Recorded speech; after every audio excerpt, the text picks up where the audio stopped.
حدیث شریف کې راځي وای د قیامت پر ورځ باندې د انسان قدمونه به د خپل ځای نه ونخوځي تر څو پورې چې دی د 500 سوالونو جواب ورنکړي. د څو سوالونو؟ 500 سوالونو جواب ورنکړي، د قدمونه به د خپل ځای نه نخوځي. په هغې کې به اول سپوز د څه کېږي؟ د زندګۍ باره کې به کېږي.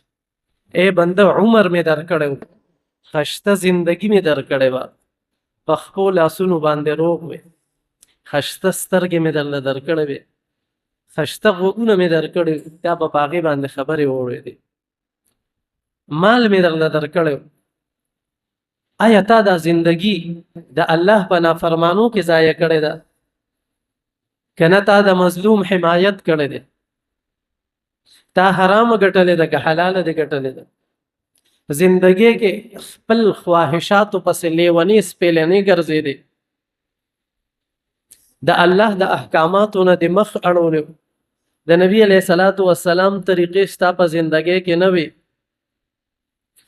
او که نه تا د الله فرمانبرداري کړې ده. تاسو ته پته شته الله پاک به وایي تا له ما عمر درکړی 30 کاله، 40 کاله، 50 کاله، 60 کاله، 70 کاله، 100 کاله عمر مې درله درکړی، تا څه وکړل؟ ما له دې څه راوړی دي؟ واما من خاف مقام ربه جنتان. ای بنده تا ما له څه راوړی دي؟ 60 کاله زندګي مې درکړې وه، دنیا ته مې رالیږلې وې. تاسو ته پته شته حدیث شریف کې راځي چې د چا عمر د 60 کالو نه وړي، د 60 کالو نه، قیامت پر ورځ باندې به الله جل شانه ده ته وایي چې ستا یو عذر هم نه قبلوم.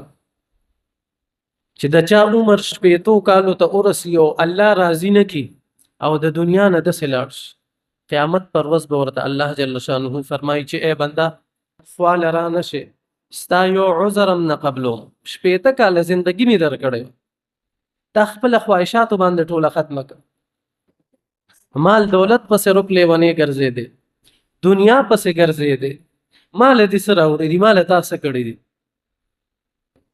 نو اول تپوس چې کېږي هغه به ستا د زندګۍ په باره کې کېږي چې ای بنده عمر خو مې درکړی و که نه، تا څنګه تېر کړی دی؟